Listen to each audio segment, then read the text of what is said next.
بسم اللہ الرحمن الرحیم۔ یہ میلاد النبی صلی اللہ علیہ وآلہ وسلم کے حوالے سے ایک بڑا دلچسپ واقعہ سامنے آیا ہے۔ انڈونیشیا کے اندر کچھ علماء کی کانفرنس تھی جس میں بڑے بڑے علماء بھی تھے، سعودی عالم دین بھی وہاں موجود تھے۔ تو کسی عالم دین نے ان سے پوچھا کہ آپ سعودی عرب والے نبی علیہ السلام سے محبت کیوں نہیں کرتے؟ تو وہ کہتے ہیں میں بڑا حیران ہو کے کہا کہ ہم تو نبی علیہ السلام سے اپنی ماں باپ سے زیادہ، اپنی جان سے زیادہ محبت کرتے ہیں، یہ کیوں تم نے یہ بات ایسی کہی ہے، الزام لگایا ہے۔ پھر کسی اجمی عالم دین نے پوچھا کہ پھر آپ میلاد النبی کیوں نہیں مناتے، جشن کیوں نہیں مناتے، خوشی کیوں نہیں مناتے ہیں؟ تو وہ کہنے لگے کہ میں نے ان سے پوچھا کہ تم قرآن اور حدیث کا علم رکھتے ہو؟ اس نے کہا ہاں۔ پھر اس نے سوال کیا کہ کیا نبی علیہ السلام نے کوئی دین کی بات، کوئی خیر کی بات بتائے بغیر یعنی فوت ہو گئے ہیں، یا کوئی بتانا بھول گئے ہیں، یا بتانے سے رہ گئی ہے؟ اس نے کہا نہیں، کیونکہ قرآن کی اس کے اوپر دلیل ہے کہ دین مکمل ہو چکا ہے، اللہ نے اپنی نعمت تمام کر دی ہے۔ اور ایک جگہ اللہ تعالیٰ نے نبی علیہ السلام سے کہا کہ بلغ ما انزل الیک من ربک، جو کچھ تمہاری طرف، تمہارے رب کی طرف سے نازل ہوا ہے، اس کو پوری طرح بیان کر دیجئے، اور اگر آپ نے اس میں سے ذرا بھی کوئی چیز چھوڑی تو گویا آپ نے رسالت کا حق ادا نہیں کیا ہے۔ تو اس انداز سے ہر چیز بالکل مکمل ہے۔ پھر آخری خطبے کے موقع کے اوپر نبی علیہ السلام نے جب ساری باتیں کہیں اور آخر میں صحابہ اکرام سے پوچھا کہ کیا میں نے ساری باتیں، دین تم تک پہنچا دیا ہے؟ سب نے کہا بالکل یا رسول اللہ، آپ نے حق ادا کر دیا اس کا۔ پھر نبی علیہ السلام نے اوپر دیکھا اور کہا یا اللہ تو گواہ رہنا، یا اللہ تو گواہ رہنا۔ تو اس انداز سے یہ ساری باتیں موجود ہیں۔ تو جب وہ خود اجمی عالم دین نے کہا کہ کوئی بات نہیں چھوڑی ہے، تو پھر وہ سعودی عالم دین نے کہا کہ پھر یہ جس کو تم عیدوں کی عید اور اس طریقے سے یہ خوشی کا اظہار جو تم کرتے ہو اور ثواب سمجھ کے کرتے ہو، تو یہ تو نبی علیہ السلام نے اپنی پوری زندگی میں نہیں کیا، نہ اس کا حکم دیا، نہ تعلیم دی، نہ صحابہ اکرام نے کبھی یہ انداز اختیار کیا جو تم اجمی لوگ خاص کر کرتے ہو، اب تو دوسری دنیا میں بھی شروع ہو گئے ہیں۔ تو اس پر وہ خاموش ہو گیا اور اکا بکا رہ گیا، اور بعد میں اس نے کہا کہ اس اینگل سے میں نے کبھی سوچا ہی نہیں تھا، اور اس بات کا گویا وہ قائل ہو گیا۔ تو یہ ایک بڑا دلچسپ واقعہ ہے۔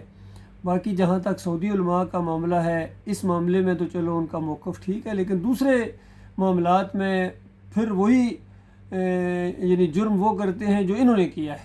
ان سے اگر وہ پوچھتا ہاں بھی یہ بتائیے کیا نبی علیہ السلام نے نہیں فرمایا کہ قبروں کا کچا رکھو، اس کے اوپر گنبد نہ بناؤ، مزار نہ بناؤ؟ تو یقیناً وہ حدیثیں موجود ہیں۔ تو سعودی عالم سے وہ پوچھتے ہیں کہ پھر آپ نے نبی علیہ السلام کی قبر کے اوپر وہ گنبد کیوں بنایا ہوا ہے، جو کہ شرک کی علامت ہے؟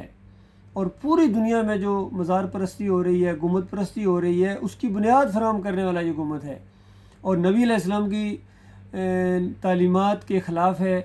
صحابہ اکرام کا پورا دور گزر گیا، تابعین کا پورا دور گزر گیا، تبا تابعین کا پورا دور گزر گیا، کسی نے گنبد نہیں بنایا نبی علیہ السلام کی قبر کے اوپر، اور 668 ہجری کے اندر یہ معاملہ پیش آیا ہے۔ تو بتاؤ نبی علیہ السلام کی تعلیمات کے خلاف تم نے یہ کیوں عمل کیا ہے جو شرک کی علامت اور پوری دنیا میں شرک کا باعث بنا ہوا ہے؟ تو وہاں سعودی عالم دین کا بھی منہ لٹک جاتا۔ پھر اجرت کے معاملے میں اگر وہ سوال کرتا کہ دین تو اللہ کے لیے ہوتا ہے، یہ اذان دینے کے پیسے، نماز پڑھانے کے پیسے، یہ جو ایک آپ نے محکمہ قائم کر دیا ہے، اور پوری طرح دینداری کی بجائے ایک دکانداری والا انداز ہے، اجرت کے اوپر مولوی بھرتی کیے جاتے ہیں، انٹرویو ہوتا ہے ان کا، اور ظاہری بات ہے پھر وہ ڈیوٹی بھی اسی طریقے سے دیتے ہیں، وہ اللہ کی رضا کے لیے تو نہیں ہے، وہ درم و دینار کے لیے ہے، روپے کے لیے ہے، ڈالر کے لیے ہے، تو وہاں بھی اس کا منہ لٹک جاتا۔ تو اصل میں مسئلہ یہی ہوا ہے کہ دین بدلی کر دیا گیا عربیوں نے، اجمیوں نے۔ عربی بڑے مجرم ہیں کیونکہ ان کی زبان کے اندر یہ قرآن موجود ہے، اور نبی علیہ السلام ان کی اپنی زبان کے اندر یہ دین پھیلا کے گئے ہیں، اور پھر انہوں نے اگر یہ فرقہ بندی بھی کی ہے، گنبد پرستی کی ہے، بادشاہت پرستی کی ہے، اور اللہ کے دین کو پس پش ڈال دیا ہے، تو یہ بہت بڑے مجرم ہیں۔ آج یہودیوں کے دست بستہ غلام بنے ہوئے ہیں، اور ہر طرف سے ذلت اور خواری ان کے اوپر چھائی ہوئی ہے۔ فلسطین میں جو کچھ ہو رہا ہے پوری دنیا جانتی ہے، لیکن عرب ٹس سے مس نہیں ہوتے ہیں، اجمی بھی نہیں ہوتے ہیں۔ اب ان کے اندر وہ دین باقی نہیں رہا اللہ کے بندوں، فرقہ بندی آ گئی ہے، بریلویت، دیوبندیت، اہل حدیثیت اور صوفیزم، پھر سلفیزم، پھر حنبلیزم، یہ ساری چیزیں آ گئیں، کوئی نہ کوئی اپنے اپنے مسلک کے ساتھ اپنے اپنے دائرے کے اندر بند ہے۔ تو لہٰذا یہ بالکل صاف بات ہے کہ گنبد پرستی بھی شرک ہے، گنبد بنانا بھی یہ شرک کا آغاز کرنا ہے، اور یہ میلاد کے جشن منانا اور پھر اس میں شیرینیاں بانٹنا یہ تو شرک ہے بالکل۔ پھر گنبد کی ہر جگہ نمائش ہوتی ہے، ٹریلوں کے اوپر، چوکوں کے اوپر، پاکستان میں، انڈیا میں، پھر تعزیہ جس انداز سے یہ نکالتے ہیں، پھر امام زامن ہے، پھر تعویذ گنڈے ہیں، واسطے وسیلے ہیں، بے حق فلاں، بے حرمت فلاں ہیں۔ کون سا شرک ہے جو اس قوم کے اندر نہیں ہے؟ جمہوریت کا شرک ان کے اندر ہے، اور جو بادشاہت ہیں وہ بھی اللہ کے باغی نظر آتے ہیں، وہ والی بادشاہت نہیں ہے جو انبیاء کے اندر رہی ہے۔ سلمان علیہ السلام کا دور تھا، یوسف علیہ السلام کا دور، داؤد علیہ السلام کا دور، ایسی بادشاہت تو کیا کہنا، ایسی ملوکیت تو کیسی مبارک ہے۔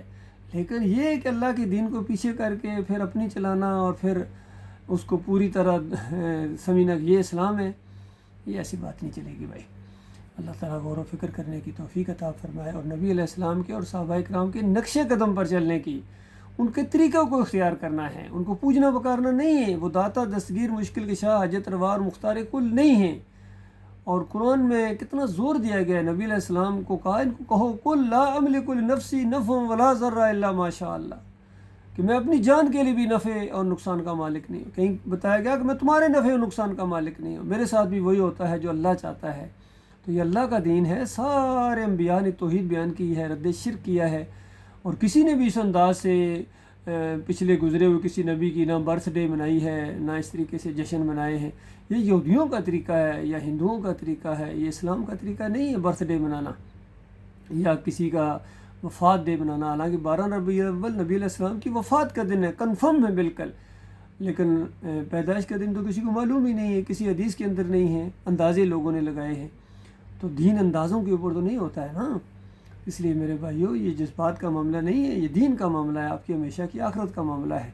اگر اسی طرح اچھلتے کودتے، بینڈ باجے اور ڈانس کرتے، ناچتے ہوئے تم نے زندگی بسر کی اور یہ محبت کا نام اس کو دیا، تو یاد رکھنا عیسائیوں نے بھی محبت کی آڑ میں عیسیٰ علیہ السلام کو اللہ کا بیٹا قرار دیا، اور آپ نے نور میں نور اللہ کا عقیدہ، بالکل وہی ابن اللہ والا عقیدہ ہے، شرک ہے، ذات کا شرک ہے، اللہ کو گالی ہے۔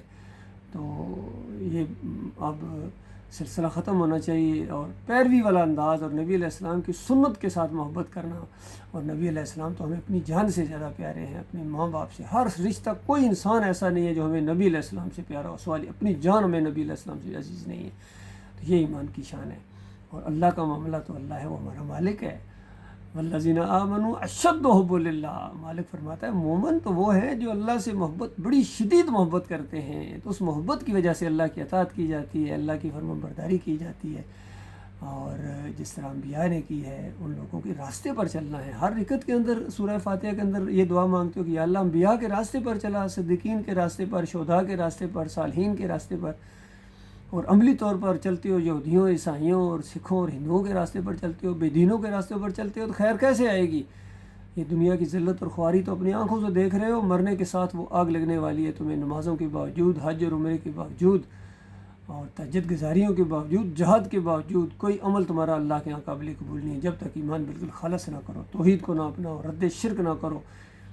اور شرک پھیلانے والے جتنے گزرے ہیں، چاہے یہ صوفیوں کا گروہ ہو، چاہے یہ اعلیٰ حضرت ہوں، ابو العلا ہوں، سارے ڈاکٹر اسرار ہوں، طارق جمیل ہوں، طاہر القادری ہوں، تقی عثمانی ہوں، سارے کے سارے جتنے شرک کے دائی گزرے ہیں۔ یہ علی انجینئر کہتا ہے میں شرک کرنے والوں کے پیچھے نمازیں پڑھتا ہوں، چندے دیتا ہوں، دین سے کماتے بھی ہیں اور تھوڑا بہت لگاتے بھی ہیں۔